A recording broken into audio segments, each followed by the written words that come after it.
colleague Aishwarya, who's also reporting for us from US, to get us a sense from there. Perhaps you could also get a sense of what's really happening right now in the United States of America, given the fact that there is palpable excitement, not just on one side, I would say from both sides. The very fact that you have a state dinner, Aishwarya, that is going to be hosted for Prime Minister Modi, and then, of course, the lunch with the Secretary of State and, of course, the Vice President.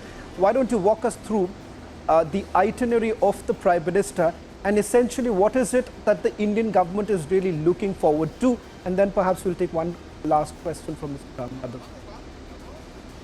Shravan,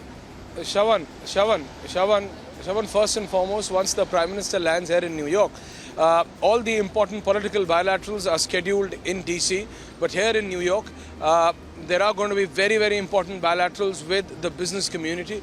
There is a massive yoga event on the North Lawns of UN, where Prime Minister alongside 1,300 dignitaries from across 36 countries in the world are going to be performing yoga there in UN, while more than 6,000 people, and this whole place of Times Square, if Surendra Rawat could give you a 360 view, will be taken over by the Indian diaspora so that more than 6,000 people can perform yoga on the International Yoga Day at Times Square. But more importantly, as he was just talking about geostrategy and geopolitics, Mr. Ram Madhav just mentioned, senior BJP leader, he just mentioned that India, and he's also written that a net peace provider rather than a net security provider. But he had also mentioned, Ram Madhavji, you had also mentioned that the word which was coined in the 2000 by the late Prime Minister Atal Bihari Vajpayee and George W. Bush of natural allies, India and US being the natural allies, Prime Minister Modi seems to be implementing that. Prime Minister Modi, Shravan, seems to be implementing that term, natural allies between India and US. And China obviously is not liking it.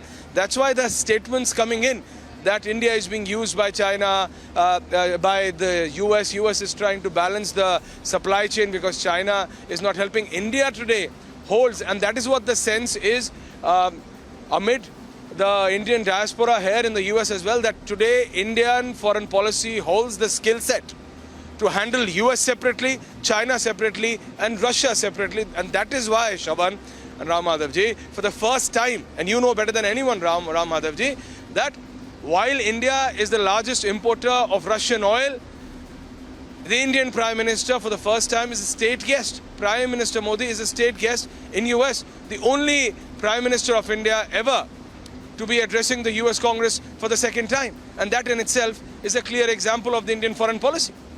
Ram Madhavji. Right. Well, in fact, Aishwarya, why don't you take that question also?